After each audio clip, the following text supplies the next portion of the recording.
¿Qué tal? Les habla Jorge Gestoso.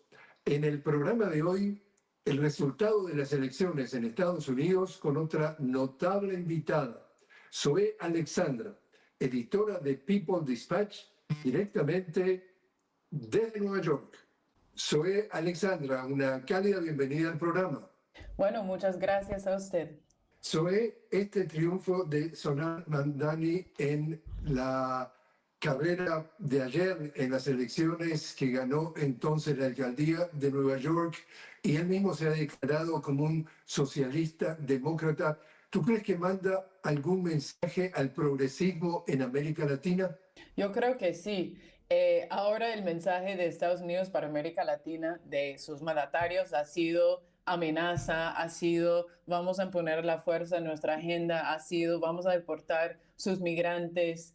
Y ayer llega un candidato, un líder que va a ser alcalde, que tiene los brazos abiertos al mundo, que dice que es un socialista en el corazón del imperio, dice que es socialista en el corazón del capital financiero, el mismo lugar donde dirige los grandes fondos buitres. O sea, es un gran mensaje para América Latina, para los pueblos de América Latina y para el mundo y claro, para el pueblo de Nueva York que quiere vivir con dignidad, que quiere tener vivienda, que quiere tener acceso a la salud, que quiere tener cuidado para sus niños, quiere tener no una vida más o menos digna, dado que Nueva York es la ciudad más rica del mundo. O sea, la capital del capital financiero y sin embargo uno en cada 8 estudiantes de la escuela pública no tiene casa. O sea, es impensable que hay tantos mil millonarios en esa ciudad y todavía hay familias que pasan hambre. No debe ser así, pero claro que estamos también en el seno del capitalismo, entonces es así. ¿Y cómo ves que esa victoria, tú piensas que esa victoria tiene algún significado para las comunidades migrantes de los Estados Unidos, ya que él es un inmigrante? Claro que sí.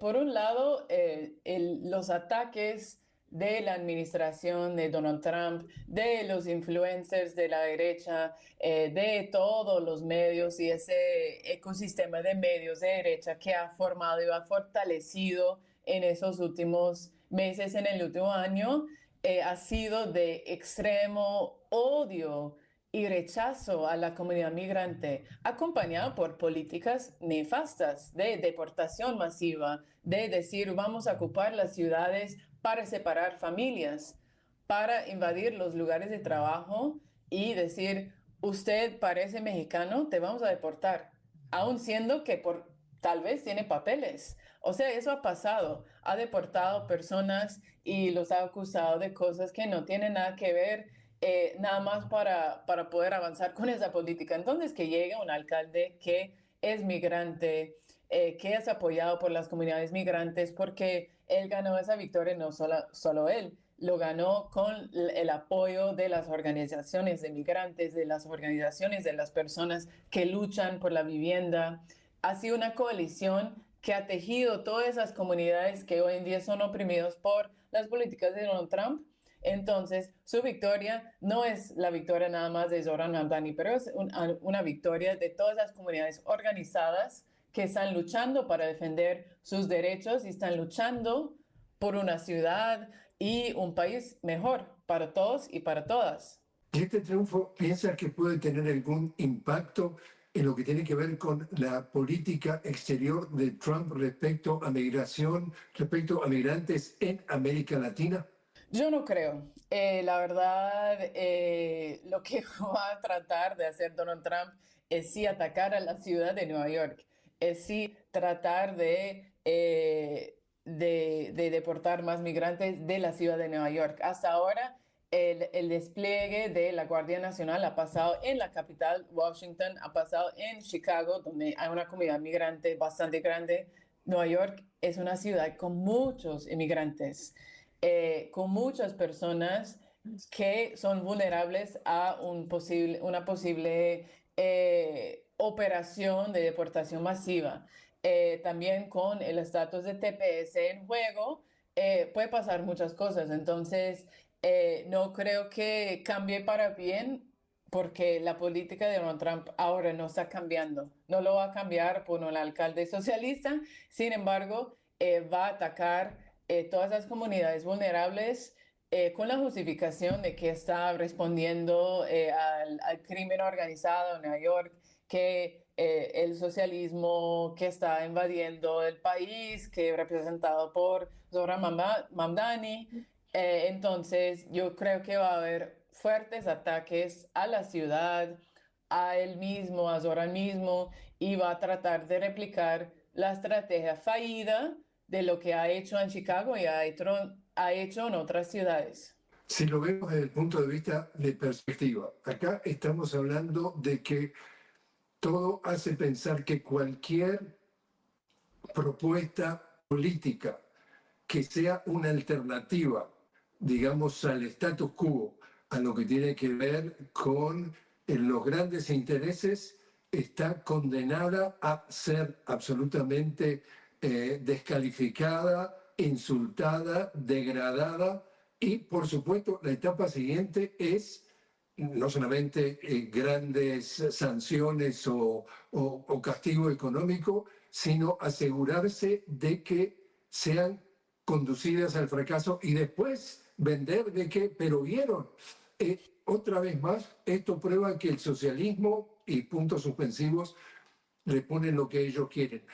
Es entonces el caso de Mamdani, que está condenado a que de aquí hasta que termine su mandato, si es que lo termina, no van a parar de descalificarlo para vender esto como otro fracaso del socialismo, no solamente acá, sino también en América Latina, en cualquier parte del planeta. Van a querer hacer eso, pero como repito, es una estrategia fallida. Bueno, no ha fallido, la han usado antes, entonces yo creo que está preparado porque las amenazas de Trump de bloquear cualquier iniciativa radical es la realidad que el Partido Demócrata no quiere dejar que pase alguna cosa más progresista en la ciudad porque después todos van a querer que estabilicen el arriendo, el alquiler. Yo creo que él sabe eso. Él viene de la ala más de izquierda del partido, él sabe a cuáles fuerzas enfrenta él, sabe que hay un Donald Trump en la Casa Blanca, sabe que está amenazando en quitar los recursos. Entonces yo creo que en su plan también hay una estrategia y hay pasos que muestran cómo hacerlo a pesar de todos esos obstáculos. Eso no quiere decir que no va a ser una pelea.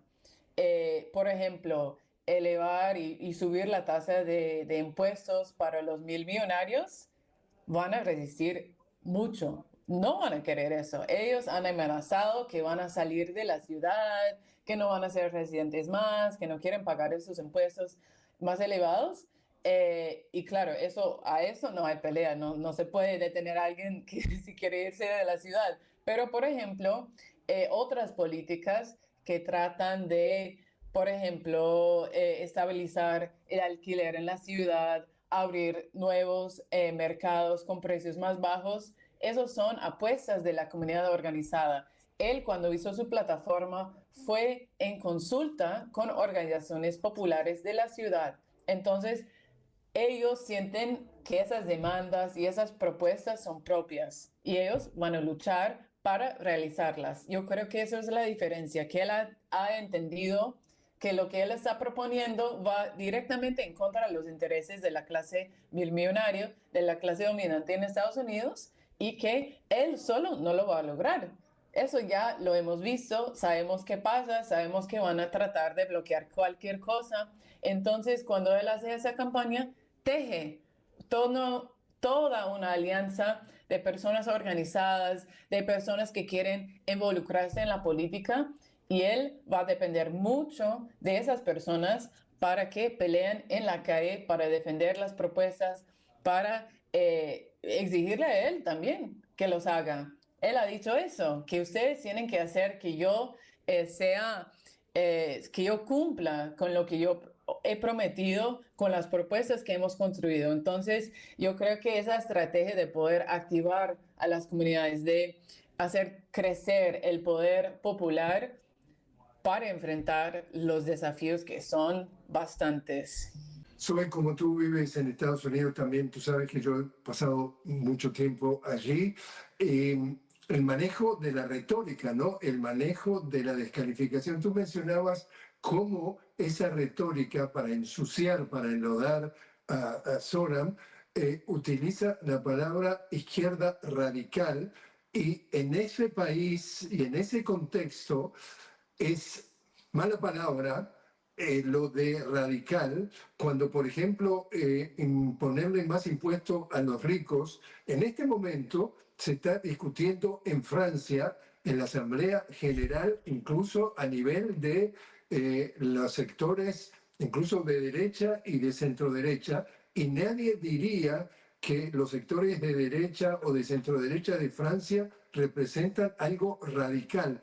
Todo eso para simplemente que nos ayudes a aclarar que tratar entonces de disminuir las disparidades de lo que tiene que ver con la injusticia social, quien se mete en ese terreno como lo está haciendo Soram, automáticamente le ponen un epíteto que es falso, porque de radical no tiene absolutamente nada. Pero si tú vives adentro de Estados Unidos y quieres proponer más justicia social, automáticamente te ponen de extremista, de ultraderecha, ultraizquierdista, etcétera, etcétera. ¿Es eso también lo que has podido percibir? Claro que sí, o sea, dicen que Zoran es un comunista, han dicho cosas que ni siquiera quisiera repetir, racistas, xenofóbicas, que quieren poner una agenda socialista a todo el país, que está amenazando, entre comillas, los valores tradicionales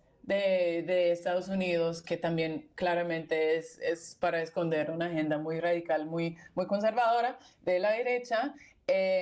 Y claro, lo que tú dices es exactamente eso. Lo que él está proponiendo no tiene nada de radical. Y justamente, es más, es la agenda de los demócratas antes del neoliberalismo. Él quiere revertir algunos de los efectos del neoliberalismo, en que ha hecho que todo sea un privilegio y no un derecho. Está queriendo garantizar acceso a cosas básicas. Él no está diciendo que vamos a expropiar a BlackRock o vamos a expropiar a las grandes empresas en ese país, que con eso podría hacer 1000 programas sociales. No está diciendo eso.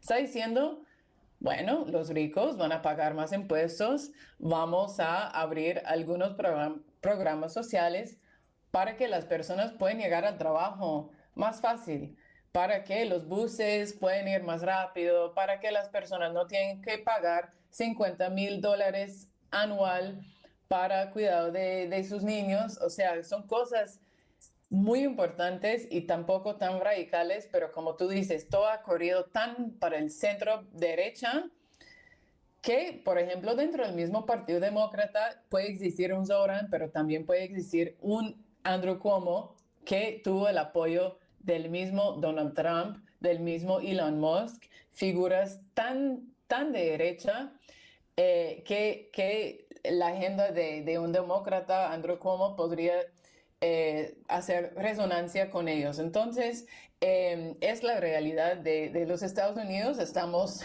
mucho más al centro derecha de cualquier otro país, y me imagino para el público en Venezuela ve eso y dice, ¿cómo así que están diciendo que es comunista? O sea, no tiene nada que ver.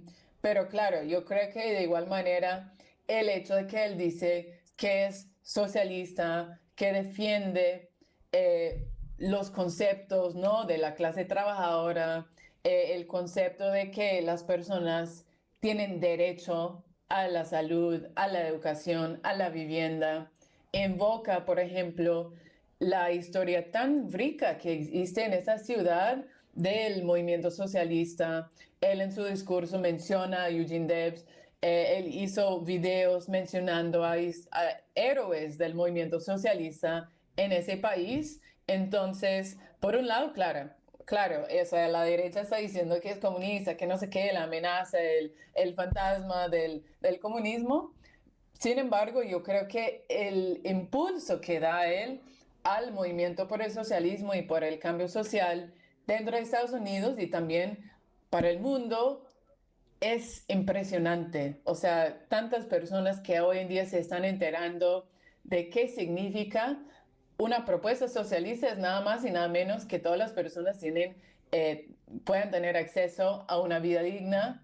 Claro que va a cambiar la cultura política interna de Estados Unidos de manera que no podemos ni siquiera medir ahora. En años vamos a ver cómo eso ha cambiado los marcos de referencia de cómo las personas entienden su mundo, entienden la vida misma.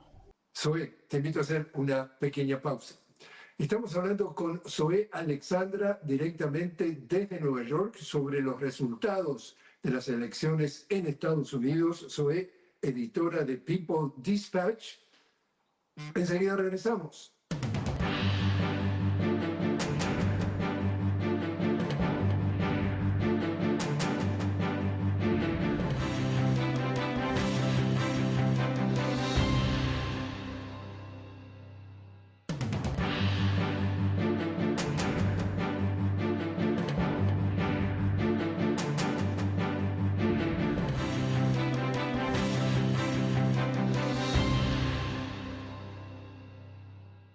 Continuamos hablando con Zoe Alexandra directamente desde Nueva York. Zoe, editora de People Dispatch. Estamos hablando sobre los resultados de las elecciones del día de ayer en Estados Unidos. ¿Te parece que esto, por ejemplo, ya rumbo a las elecciones del 2028, estamos hablando completamente de manera especulativa, pero esto puede o podría ayudar a proyectar, a impulsar la visibilidad de Alexandria Ocasio-Cortez, que es lo más, digamos, a la izquierda dentro de Estados Unidos, pero que es respetable también sus posiciones, lo que tiene que ver que está alejada de ese centro derecha, derecha o extrema derecha, podría darle más credibilidad o respetabilidad al discurso de AOC, como le dicen allá.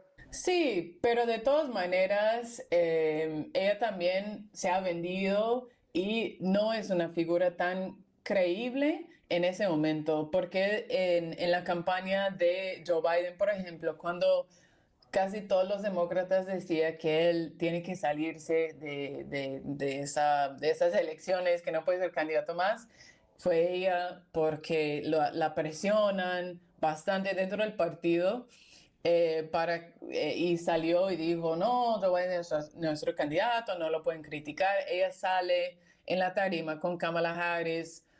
O sea, de cierto modo sí, pero yo creo que lo de Zoran da mucho más vida para las personas que han sido fieles a sus principios y que están construyendo un polo por fuera del partido, porque por dentro, Alexandria Ocasio-Cortez es un ejemplo eh, casi extraordinario de lo que pasa cuando tienes buenas ideas, pero tienes que colaborar dentro del Congreso con un grupo de personas que tienen casi los mismos valores que el Partido Republicano.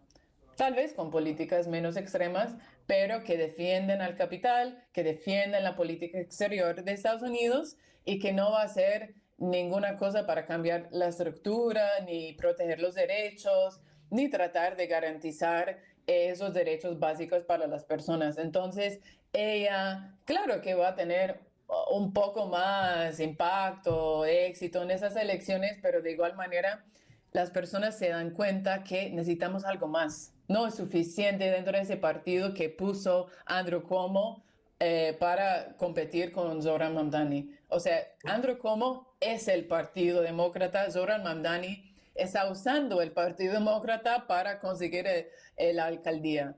Zoran, su política no, o sea, él no representa el partido, él representa los anhelos de la juventud, de la clase trabajadora que quiere un cambio.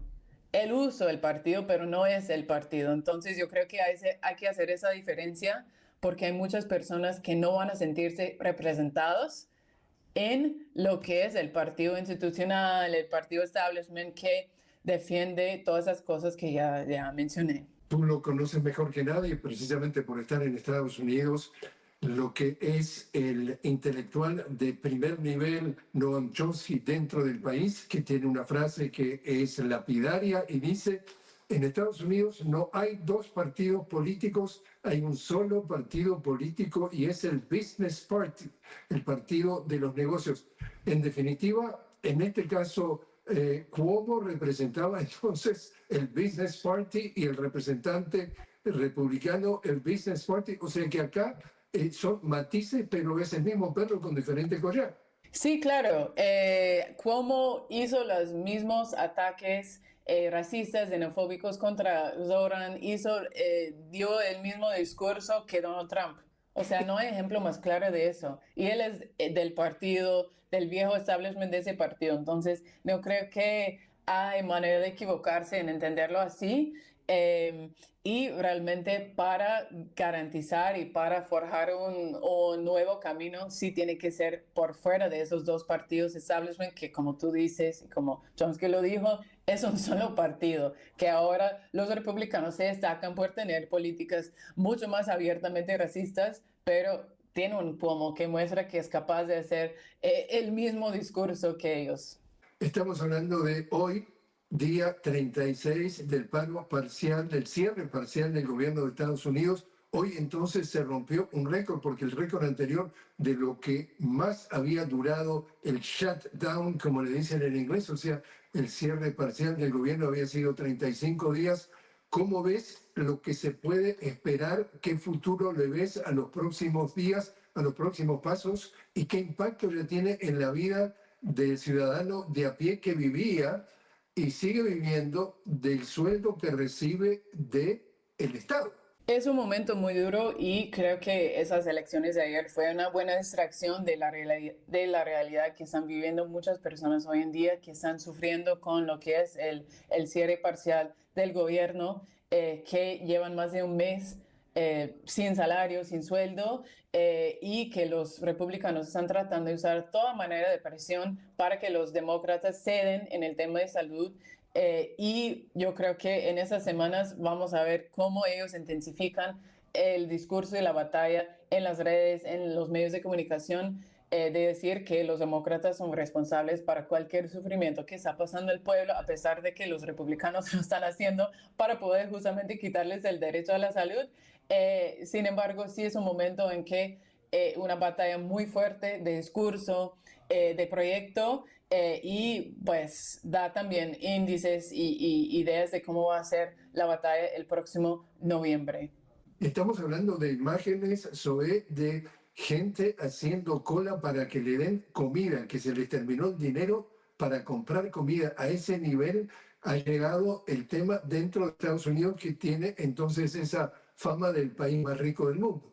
Claro que sí, y vemos que no es así. Ese país tiene mucha desigualdad, tiene mucha comunidad que está luchando para vivir todos los días, que trabaja 3 jornadas laborales para poder sobrevivir. No es el país del sueño americano.